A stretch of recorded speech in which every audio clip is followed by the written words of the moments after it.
A very blessed day to all of you. Just want to ask you this question. Have you ever been hurt by what other people say?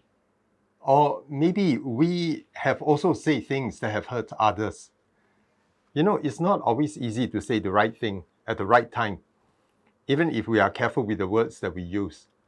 This morning sharing takes a look at a situation where somebody by the name of Elihu spoke to Job, the main character in the book of Job in the Bible. And from the things that Elihu said, I'd like to share a couple of thoughts on what we should be careful of when speaking to others, especially when we are commenting on their problems and struggles. Now, Job had been suffering from probably one of the greatest calamities anybody could experience. Just consider what he was going through. Emotional anguish because he had lost everything, his entire wealth and all his children. Physical anguish because he was struck with boils from head to foot. Social anguish because his friends weren't consoling him at all, but instead they were accusing Job of having brought all of it upon himself. Mental anguish because he really couldn't understand all that was happening to him. And spiritual anguish because he felt that God was unreasonably unfair and harsh to him. So in short, Job was totally suffering in his situation. And along came this person, Elihu, who decided to offer his own comments on Job's predicament and suffering. Yet, his comments weren't really helpful at all. They weren't really encouraging. In fact, they were critical and condemning. So why give such comments at all? Why give such comments when you have nothing good to say? Why say something that isn't going to help the situation? Well, you see, Elihu had presumed that he knew better when he gave advice to Job. After all, he thought he fully understood Job's situation and problem, and that he could see the solution better than Job did. And that's the first thing that we should be careful of. To presume we know fully what's going on when somebody is suffering in life.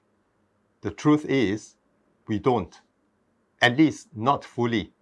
But unfortunately, the way most people operate is to give their unsolicited views and comments based on their limited experience and knowledge. They tend to prescribe their solution for our problem. They think they know our problem better than we do. Well, maybe they actually do. Or maybe they really don't. The point is, we have to be careful that what we say is not based on our own presumptions so that we don't add on to their anguish and suffering.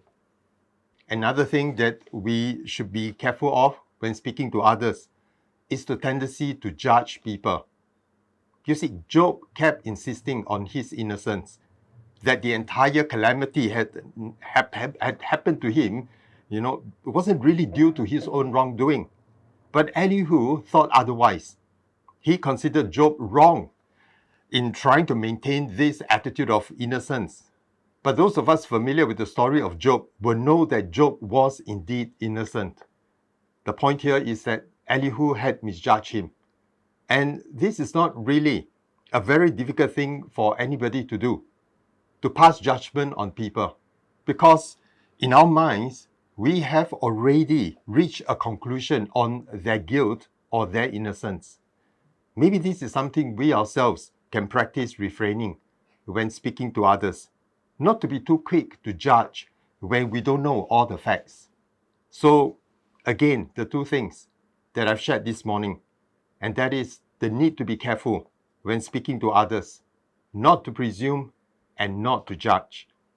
Ask yourself this question. When I talk to people in need, do I speak to encourage or do I speak to condemn?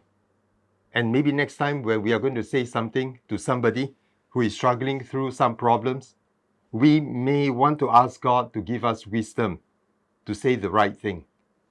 May God bless you as you speak words of encouragement and hope to those whom you meet.